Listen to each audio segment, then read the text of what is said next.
오늘 오후에 함께 보실 말씀은 이사야 6장 1절부터 8절까지만 보겠습니다. 이사야 6장 1절부터 8절까지 말씀입니다.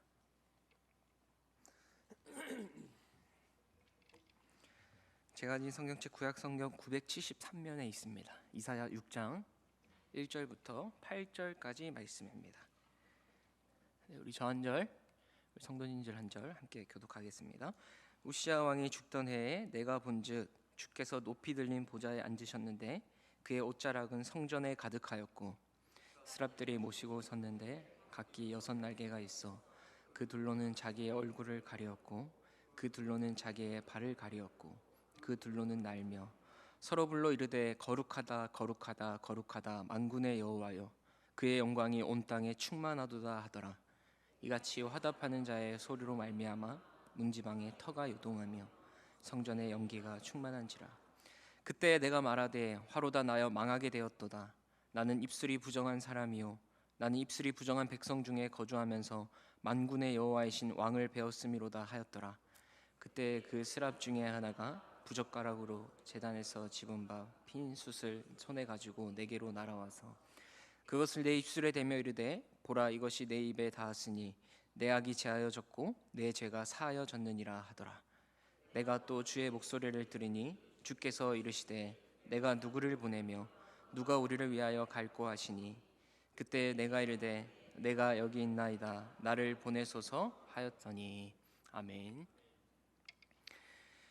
제가 초등부 부서 사역을 할 때 아이들한테 이렇게 물어본 적이 있습니다. 우리 친구들은 왜 교회에 오나요? 라고 물어봤습니다. 그러자 한 친구가 교회 안 가면 부모님이 용돈을 안 준대요. 그래서 와요. 그러면 동일한 질문을 우리 성도님들께 한번 해보겠습니다. 여러분들은 오늘 왜 여기 이 자리에 앉아 계십니까? 설 명절에 황금 같은 연휴 기간에 그죠? 쉼을 뒤로 하고 심지어 오늘은 점심도 없는데 여러분 이 오후 시간까지 우리가 왜 있는 거죠? 바로 우리가 하나님을 예배하기 위해서입니다. 여러분 우리가 교회 오는 첫 번째 이유, 근본적인 이유는 다른 게 아니에요. 하나님을 예배하기 위해서죠. 근데 간혹 우리는 이 너무나도 당연한 사실을 잊을 때가 있더라고요. 이 너무나 당연하기에 크게 생각하지 않고 그냥 이 자리에 앉아 있는 경우가 있다라는 겁니다. 저는 고등부 부서를 담당하고 있는데요. 매주 설교를 해야 되잖아요. 그래서 때로는 내가 설교를 하기 위해 교회를 온 것처럼 착각을 하기도 해요. 그러면서 다시 생각합니다. 내가 교회에 오는 첫 번째 이유는 하나님을 예배하기 위해서지. 여러분 우리가 교회에 오는 것은요 살아계신 하나님께 예배 드리기 위함입니다. 각 부서나 위원회에서 봉사하고 섬기는 것은요 그 다음 일이죠.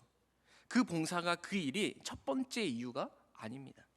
우리는 봉사하기 위해서 교회에 나오는 게 아니죠. 우리에게 베풀어 주신 하나님의 은혜, 그 사랑을 기억하면서 그분께만 감사와 찬양과 영광을 올려드리는 것. 여러분 이게 우리가 이 자리에 앉아 있는 가장 근본적인 이유인 줄 믿습니다. 오늘 본문을 보면요 이사야가 성전에서 하나님을 예배할 때에 하늘 보좌에 계신 하나님의 영광을 체험합니다. 그리고 선지자로 부름받는 모습이 나와요. 그런데 1절에 보니까 그때가 언제인지 그 배경이 나오는데요 우시야 왕이 죽던 해라고 언급합니다.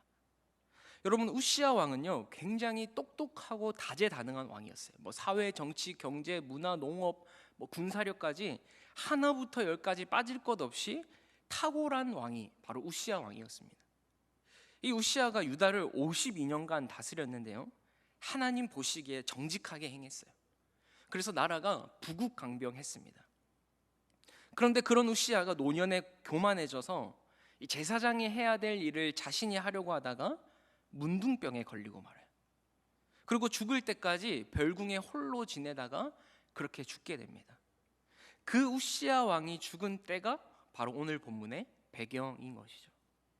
여러분 생각해 보세요. 나라를 아주 잘 이끌었던 왕이에요. 나라를 강하게 만들었고요 민심도 좋았습니다. 그래서 무려 52년간을 통치했는데 그런 왕이 죽었어요. 심지어 말년에는 문둥병에 걸려서 죽었는데, 격리된 채로 죽었는데 백성들 사이에서 얼마나 흉흉한 소문들이 돌았겠습니까? 당시 문둥병이 저주의 상징이고 벌의 상징이었잖아요. 하나님 저주 심판의 상징이었잖아요. 근데 왕이 문둥병에 걸려 죽었어요. 여러분, 일반적으로도 한 나라의 왕이 죽고 새로운 왕이 등장하는 이 정권 교체의 시기는요, 나라가 가장 불안정한 때입니다. 그런데 52년간, 그죠? 52년간 다스렸던 왕이 죽었어요. 그것도 문둥병에 걸려서. 그러니 앞으로 나라가 어떻게 되려나 굉장히 불안하고 그 사회가 시끄러웠을 겁니다. 한마디로 위기가 찾아온 거죠. 그리고 이사야에게도 이 우시야 왕은 굉장히 특별한 존재였던 것 같아요. 이 대부분 학자들은 이사야가 우시야 왕의 조카라고 보는데요, 이 조카든 아니든 그만큼 가까이 지냈던 것만큼은 확실한 것 같아요. 그런데 그 우시야 왕이 죽었어요. 이사야에게는 스승님을 하나 잃은 겁니다. 절망의 순간이죠. 여러분, 그럴 때 이사야가 어떻게 합니까? 사람에게 달려가지 않아요. 술로 허송세월을 보내지 않습니다. 오늘 본문에 보니까 이사야는 성전으로 달려갑니다. 그럼 왜 성전으로 갔을까요?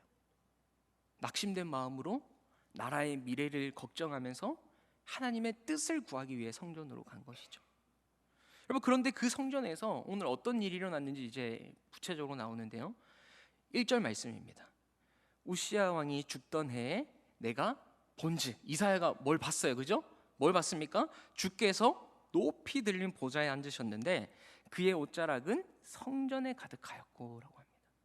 여러분, 유능했던 국가 지도자의 사망, 그런 절망적인 상황 속에서 하나님이 이사야에게 보여주시는 게 뭡니까? 새로운 왕이 세워져서 너희의 민생과 너희의 그런 경제를 책임질 거야, 이걸 보여주지 않아요. 우리는 이런 그림을 기대하거든요. 근데 하나님은 다르세요. 뭐가 보이냐면 하나님 자신을 보여줍니다. 그러니까 이사야 입장에서는 하나님이 보이기 시작하는 거예요. 근데 그 하나님이 어떤 하나님이냐? 높이 들린 보좌에 앉으신 하나님을 봤어요. 여러분, 보좌는요, 왕이 앉는 자리입니다. 그런데 보좌가 그냥 보좌가 아니라 높이 들린 보좌래요. 이게 뭐냐면 하나님의 강력한 왕권, 높고 위대한 그 위대한 왕권을 의미하는 거죠. 그러니까 지금 이사야는요, 왕의 자리에 앉아 계셔서 온 우주 만물을 통치하시는 주님을 본 겁니다. 여러분, 우시야 왕이 죽던 해에 이사야가 높이 들린 보좌에 앉으신 그 주님을 봤다. 이게 뭘 말하고 싶은 겁니까?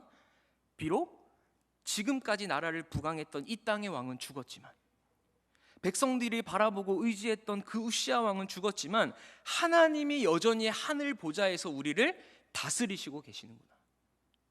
그러니 우리가 의지해야 될 것은 이 땅의 왕이 아니라 우리의 진정한 통치자 되신 하나님 한 분뿐이다. 그 하나님만 바라보고 의지한다면 너희 불안해할 필요 없어. 그러면 지금 이사야가 그걸 알려주고 있는 거예요. 여러분, 이스라엘 백성들이 봐야 할 것은요, 우시야 왕의 죽음이 아니었어요. 그 어떤 상황 속에서도 여전히 왕으로 우리를 통치하시고 다스리시는 왕이신 하나님을 봐야 했습니다.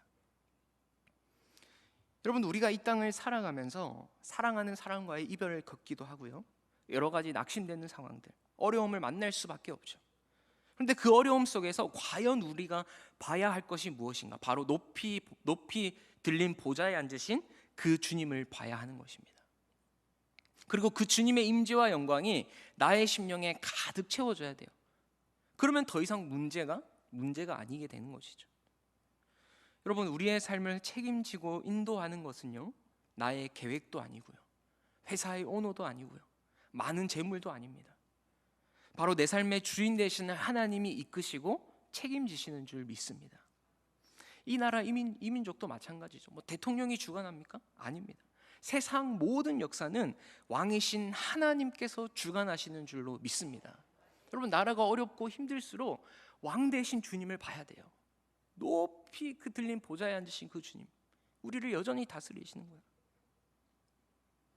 여러분, 그러니 우리에게 그 어떤 어려움이 찾아온다 하더라도 그 보좌에 앉아 계셔서 온 우주 만물을 통치하시고 우리를 다스리시는 그 주님을 믿음의 눈으로 바라볼 수 있기를 주님의 이름으로 축복합니다. 여러분, 이사야가 본 하나님은요, 한마디로 영광 그 자체셨어요. 높이 들린 보좌에 앉아 계셨고요. 위엄을 상징하는 옷자락은 성전에 가득했습니다. 그 영광이 얼마나 크고 존귀한지 2절 한번 보시면요. 스랍들이 모시고 섰다라고 하는데, 여기서 스랍이라는 것은 하나님의 영광을 찬양하는 천사들을 말해요. 천사들이 하나님을 모시고 선 거예요. 자, 그런데 날개가 몇 개죠? 6개입니다. 근데 날개가 6개인데 둘로는 자기의 얼굴을 가렸고 둘로는 자기 발을 가렸대요. 여러분, 그러니까 천사들도 스랍들도 하나님을 똑바로 볼 수 없는 거예요. 그 영광이 너무나 찬란해서 하나님을 똑바로 볼 수 없고 지금 얼굴을 가리는 겁니다. 그리고 혹여나 나에게 연약함과 허물이 있을까 하여 발을 가리는 거예요. 그리고 이제 날개는 원래 나는 거죠, 그죠? 두 날개가 남아 있죠. 두 날개로는 날면서 찬양을 합니다. 우리 3절 한번 보실까요? 3절 함께 읽겠습니다.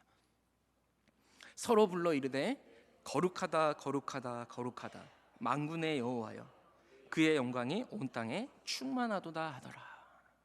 여러분, 거룩하다라는 말을 3번 반복합니다. 히브리어에서 3번 반복하는 건 최상급을 나타내요. 우리 하나님은 지극히 거룩하다.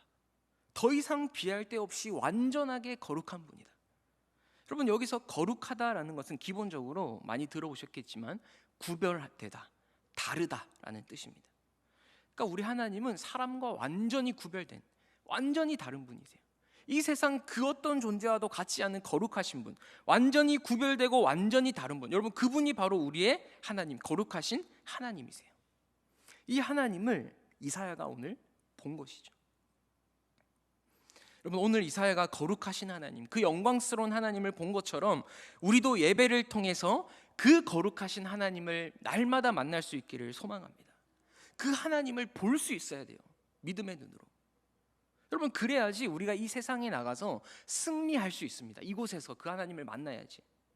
여러분, 하나님의 임재와 영광이 가득한 이 예배의 자리에 나와서 하나님만이 나의 왕이시오 고백하며 그분을 예배할 때 어떻게 됩니까? 하나님의 그 영광에 압도당하는 겁니다.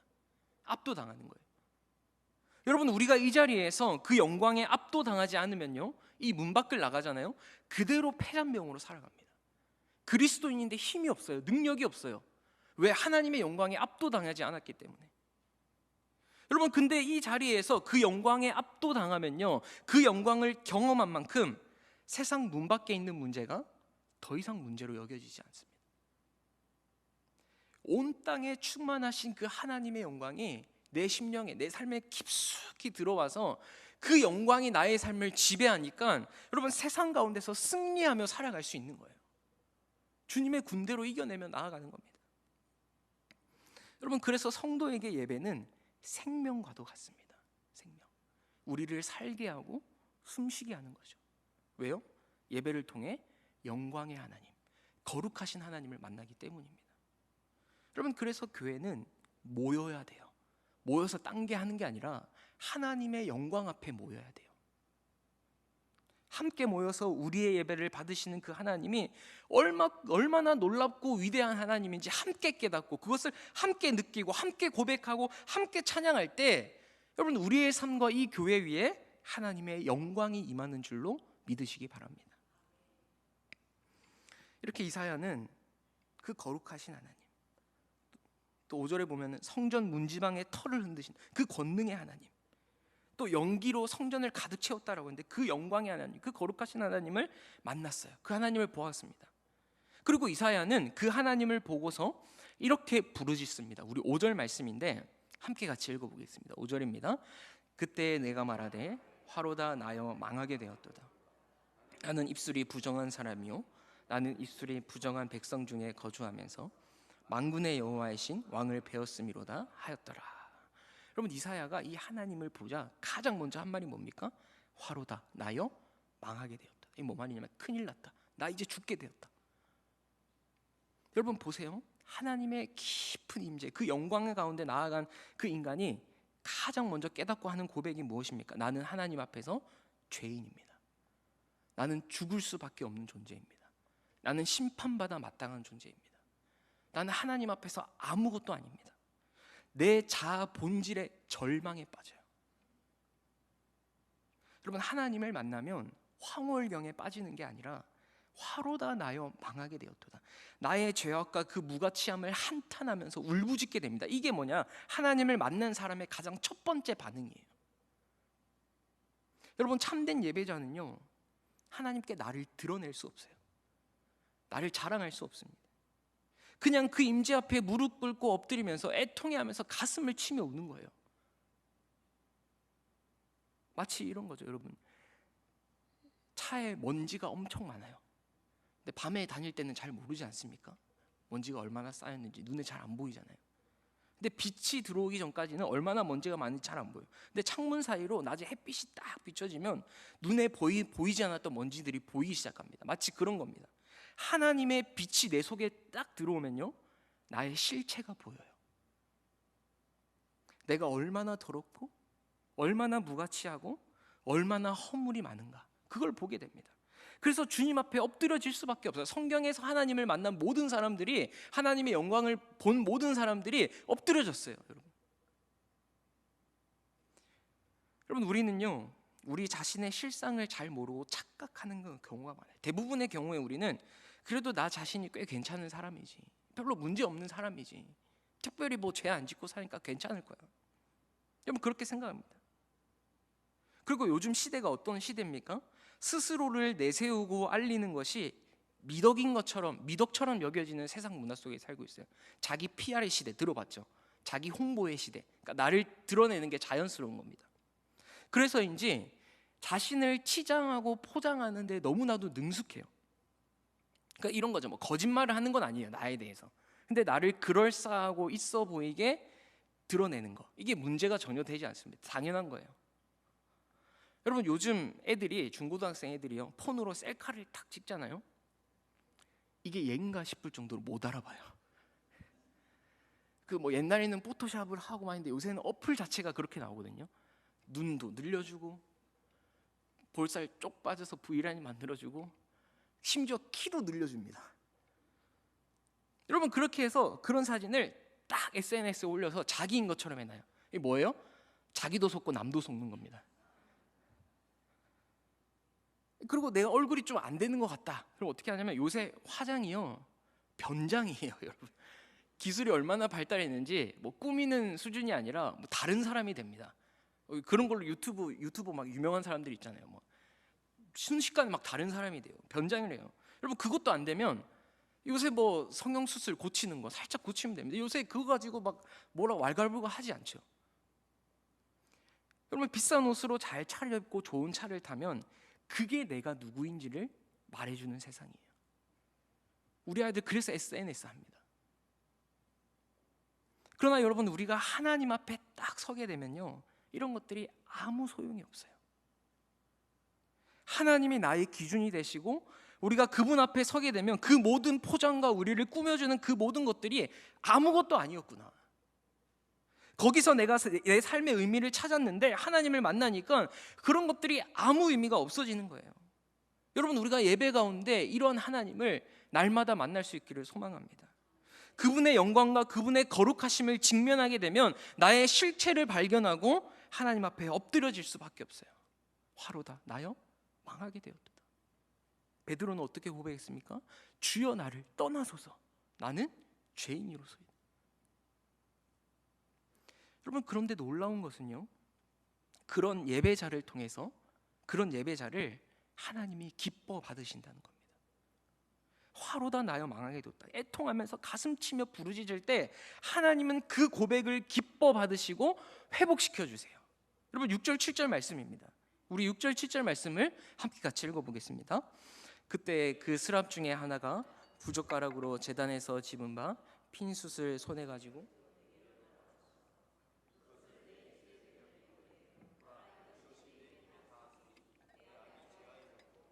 제가 사하여 졌느니라 하더라. 여러분, 이사야가 하나님 딱 만나자 화로다 나여 망하게 돼 애통해하자 스랍 중 하나가 제단에서 핀 벌건 숯을 들고 이사야 앞으로 와요. 그리고 그 숯을 입술에 댑니다. 그러면서 말하기를, 이 제단의 숯이 내 입에 닿았으니 이제 네가 정하여졌고 이제 내 죄가 사해졌다. 여러분 여기서 제단은요 번제단을 말합니다. 성막에 있는 그 번제단, 뜰에 있는 번제단. 이 번제단은 하나님께 올려드리는 제물을 잡는 곳이에요. 양이나 염소를 잡아가지고 피를 흘리죠. 조각을 내죠. 그런 다음에 숯이 피어진 번제단 위에 올려놓고 그 제물을 태우는 겁니다. 지금 스랍이 그 제물을 태우는 숯을 가지고 와서 이사야의 입에 댄 거예요. 어린 양을 불태우는 숯으로 부정한 입술에 대니까 죄가 사하여지고 정결해졌어요. 여러분, 누가 내 죄를 용서해 주시고 누가 내 허물을 덮어주십니까? 나를 위하여 제단에 찢겨져서 피를 흘리신 그 어린 양, 예수 그리스도시죠. 우리는 예수 그리스도의 보혈, 그 피 묻은 손이 나를 만지자 죄가 사해지는 은총을 입은 겁니다. 오늘 이사야가 자신의 죄를 정말 아파하고 상한 심령으로 애통해하자 하나님이 찾아오셔서 죄를 사해 주시고 자비를 베풀어 주셨어요. 여러분, 오늘 우리도 마찬가지죠.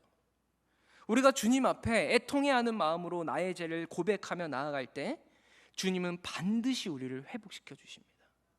여러분, 세상은요 좀 포장해야 돼요. 그죠? 내가 좀 좋은 사람, 괜찮은 사람으로 보여야 됩니다. 뭐 옷을 통해서든지, 그죠? 뭐 말을 통해서든지. 그냥 좀 이상하다 싶으면은 세상에서는 내 수치를 드러내고 내가 있는 모습 그대로 드러내면요 욕 먹잖아요. 그죠? 여러분, 근데 하나님은 아니세요. 하나님 안 그러세요. 하나님은요 가식적이고 거짓으로 자신을 꾸미는 사람을 원치 않으십니다. 있는 모습 그대로 겸손하게 나오는 자에게 은혜를 베푸시는 분이세요. 여전히 내 자아가 살아있고 여전히 난 괜찮은 사람이야. 여러분, 그렇게 생각하는 사람은 죽었다 깨어나도 이 은혜를 경험하지 못해요. 죽었다 깨어나도 하나님 회복의 은혜, 구원의 은혜 경험하지 못합니다. 여러분, 시편 51편 17절에 이런 말씀이 있습니다. 하나님께서 구하시는 제사는 뭐예요? 하나님께서 우리에게 요구하시는 예배, 하나님이 원하시는 제사는 뭐라고요? 상한 심령이라. 하나님이여 상하고 통회하는 마음을 주께서 멸시하지 아니하시리라. 여러분, 우리가 상하고 통회하는 마음, 나 있는 모습 그대로 하나님께 나아가면 하나님은 절대로 우리를 외면치 않으시고 멸시하지 않으십니다. 여러분, 우리 성도님들 모두 상하고 통회하는 마음으로 하나님께 나아가시기 바랍니다. 있는 모습 그대로 받아주실 뿐만 아니라 우리를 회복시켜 주세요. 구원의 기쁨을 새롭게 해주세요. 한없는 은혜를 부어 주실 줄 믿습니다. 계속해서 8절 말씀입니다. 8절 말씀 함께 읽어볼까? 오늘 본문입니다. 내가 또 주의 목소리를 들은즉 이르시되 내가 누구를 보내며 누가 우리를 위하여 갈고 그때 내가 가로되 내가 여기 있나이다 보내소서. 여러분, 이사야가 죄사함을 받으니까요 어떤 일이 일어나냐? 귀가 열려서 하나님의 음성이 들려요. 하나님의 마음이 느껴지기 시작합니다. 누가 나를 위해 갈고 누가 나를 위해 이 사명자의 길을 갈고 하나님께서 물으시는 소리를 이사야가 지금 들은 거예요. 여러분, 하나님은요 우리를 구원해 주셔서 사명을 주세요. 그래서 구원받은 자는 반드시 사명이 있습니다. 내가 죄사함의 은총을 입은 자녀라면, 하나님의 자녀라면 반드시 나에게도 사명이 있고 그 사명 따라 살아가는 인생으로 변화되게 돼 있어요.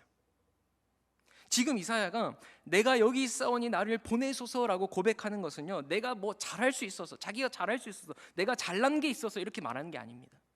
그 영광스러운 하나님 앞에서 나의 실존을 보고 이런 추악한 죄인도 깨끗게 해주시는구나, 받아주시는구나, 자녀 삼아주시는구나, 그 하나님의 놀라운 은혜를 경험했기 때문에 그 은혜에 대한 반응으로 주님, 제가 여기 있습니다, 내가 가겠습니다. 여러분, 왠 줄 아세요? 우리가 거듭나면요 그제서야 하나님의 탄식이 들리기 시작해요. 그제서야 하나님의 눈물이 보이기 시작하고요 그제서야 하나님의 마음이 느껴집니다. 전에는 내 인생 내가 살기 바쁘고 내 문제만 중요했는데 이제는 그동안 내가 보지 못했던 것들이 보이기 시작하는 거예요. 이 땅을 향한 주님의 마음, 한 영혼을 향한 그 주님의 눈물, 그 하나님의 애끓는 마음이 느껴지기 시작하는 거예요. 여러분, 그래서 나는 너무나 부족하고 연약한데, 그저 나는 아무것도 아닌 존재인데 그 하나님의 은혜로 내가 살아냈기 때문에 그 하나님의 은혜에 힘입어서 주를 위해 살겠습니다. 제가 가겠습니다. 제가 하겠습니다. 제가 가만히 성경을 들여다보니까요, 하나님께 쓰임받았던 사람들의 특징이 있어요. 환경도 다르고 처지도 다르고 시대도 다르고 다 다르지만 이들의 입술에서 공통적으로 나온 고백이 있는데 그게 뭔지 아십니까? 저는 할 수 없으니 주님 일하여 주옵소서. 모든 사명의 길이 여기에서 시작되더라고요. 여러분, 모세를 한번 보실까요? 40세의 그 젊은 나이, 그리고 애굽 왕자라는 그 권력을 가지고 있을 때는 하나님이 오히려 외면하세요. 그리고 40년이 지나서 모세가 아무런 힘이 없고 그저 광야에서 양떼를 치며 하루하루 살아갈 때, 그때 하나님이 모세를 부르십니다. 놀랍지 않으세요? 여러분, 우리가 생각할 때는 모세가 40세 때, 젊을 때, 혹은 애굽 왕궁에 있을 때 뭔가 더 많이 할 수 있을 것 같고 힘이 있으니까 더 잘할 수 있을 것 같잖아요. 그런데 하나님 보시기에는 그렇지 않으세요. 왜? 하나님이 모세를 쓰시기 위해서 40년 동안 모세는 나는 아무것도 아니구나, 이걸 배워야 했던 거예요. 여러분, 베드로도 마찬가지죠. 신약에 보면 베드로 예수님 살아계실 때 얼마나 자신만만했습니까? 베드로가 했던 말을 보세요. 모두 주를 버릴지라도 저는 결코 버리지 않겠습니다. 호언장담했던 그 베드로가 몇 시간 지나자마자 예수님을 부인합니다. 저주하고 맹세하면서 나는 그 사람을, 예수를 알지 못한다. 근데 부활하신 예수님이 베드로를 찾아가세요. 네가 나를 사랑하느냐 3번 물으시죠. 그리고 내 양을 먹이라, 사명을 주세요. 저는 아마 이때 베드로가 자신의 인생에서 가장 밑바닥을 체험했을 것 같아요. 그러나 동시에 가장 큰 하나님의 은혜와 사랑을 경험하면서 사명자로 거듭난 시간이 아닐까 싶습니다. 나는 아무것도 아니고, 나는 아무것도 할 수 없고, 내 열심과 내 열정으로는 사명자의 길을 갈 수 없구나, 철저히 깨달은 거예요.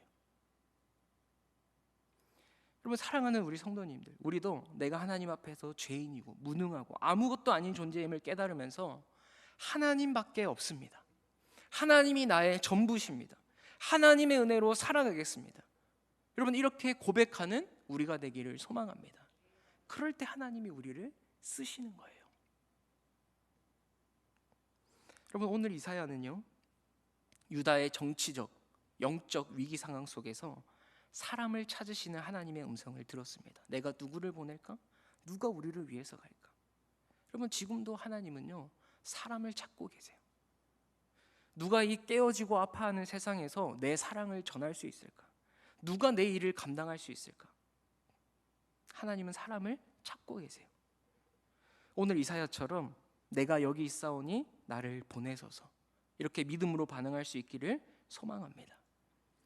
하나님의 전적인 은혜로 죽을 수밖에 없는 나를 살려주셨는데, 여러분, 우리가 무엇인들 못하겠습니까? 나를 위해 자신의 모든 것을 내어주신 그 주님의 사랑을 안다면 우리도 그 사랑 앞에 나의 모든 것을 내어드릴 수 있는 것이죠. 여러분, 꼭 기억하시기 바랍니다. 하나님의 은혜를 경험한 사람은요, 하나님이 주신 사명에 헌신하게 됩니다.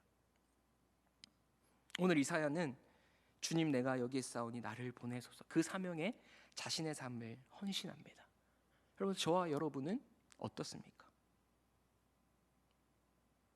주여, 내가 여기 있나이다, 하지만 나 말고 저 인간을 보내소서. 여러분, 우리가 때로는 교회 안에 필요가 있잖아요. 식당 봉사자가 필요하다거나 주일학교 교사가 필요하다거나 셀리더로 헌신할 분이 필요하다는 얘기를 듣게 됩니다. 그러면 주님의 손과 발이 되어서 내가 움직여야 되는데, 사실 어떻습니까? 하나님, 저 말고 다른 사람도 많죠. 저는 몸이 안 좋아요, 저는 시간이 없어요, 괜찮겠죠? 여러분, 이게 뭐예요? 나는 안 가겠다는 겁니다. 여러분, 죄송하지만 이런 사람은 하나님의 역사를 볼 수가 없어요. 제일 어리석은 인생입니다. 하나님 나라의 그 영광스러운 부르심을 자기가 발로 차는 거예요.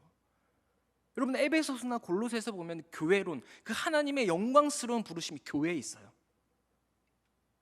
여러분, 근데 그 교회를 세우고 섬기는 일에 자기 스스로 발로 찬다? 어리석은 사람이죠. 그 영광스러운 부르심이. 여러분, 하나님께서 우리를 부르시는 그 부르심에 응답하시기 바랍니다. 그 사명에 반응하시고 순종하시기 바랍니다. 하나님, 저 사람 말고 제가 주위 사람에게 복음을 전하겠습니다.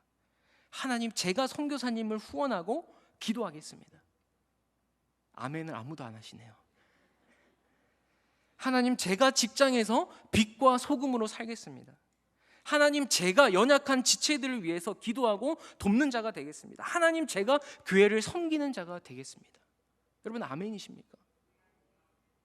여러분, 진정한 예배자는요, 사명을 발견하고 그것에 헌신하는 자가 진짜 예배자예요. 하나님은 이런 예배자를 찾고 계십니다. 이 예배의 자리에서 하나님의 영광을 맛보고, 이 영광의 자리에서 내가 아무것도 아님을 깨닫고 세상과 교회를 향한 그 하나님의 마음을 품은 자, 이런 예배자들을 통해서 하나님의 구원의 역사가 이루어지는 줄 믿습니다. 여러분, 예배는요, 단순히 종교적 예식이 아닙니다. 우리가 찬양을 부를 때 막 마음이 뜨거워지죠. 눈물이 나기도 합니다. 그리고 말씀을 들을 때도 막 도전이 되기도 해요. 너무 좋습니다. 하지만 그것으로 끝난다면 그러면 뭔가 많이 부족한 예배예요.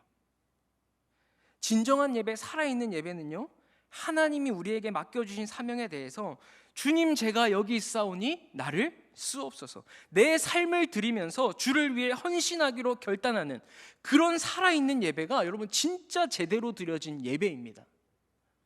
그냥 오늘 이 자리에서 찬양으로 오늘 은혜 좀 받았어, 말씀 너무 좋았어, 그 정도의 수준이 아니에요. 여러분, 우리가 기쁨과 열정으로 눈물 흘리고 예배드린다 하더라도 하나님이 나에게 주신 사명을 외면한다? 제대로 드려진 예배가 아닙니다. 여러분, 제가 우리 성도님들하고, 우리 대길교회 성도님들하고 같이 찬양하고 예배드리면서 느낀 것은요, 우리 성도님들 정말 순수한 마음으로 누구보다 열정적으로 찬양하고 예배드리세요. 분명 하나님이 기뻐하실 겁니다. 그러나 여기서 우리가 안주하지 말고 조금 더 우리의 한계를 깼으면 좋겠어요. 한 발자국 더 나아갔으면 좋겠어요. 지금처럼 변함없이 그 하나님의 은혜에 감격하면서 우리가 정말 고민해야 할 것은요, 내가 하나님의 일에 어떻게 헌신할 것인지, 어떻게 교회를 섬기고, 어떻게 이웃을 섬기고, 어떻게 그 사랑을 실천할 것인지, 그 구체적으로 생각하며 결단하는 일들이 여러분 우리 예배 때마다 일어났으면 좋겠어요. 그러면 저는 확신합니다. 지금보다 우리 대길교회가 더 부흥할 거예요. 이 마지막 시대에 하나님께 종기 쓰임받는 교회가 될 겁니다. 여러분, 주님의 일은 널려 있습니다.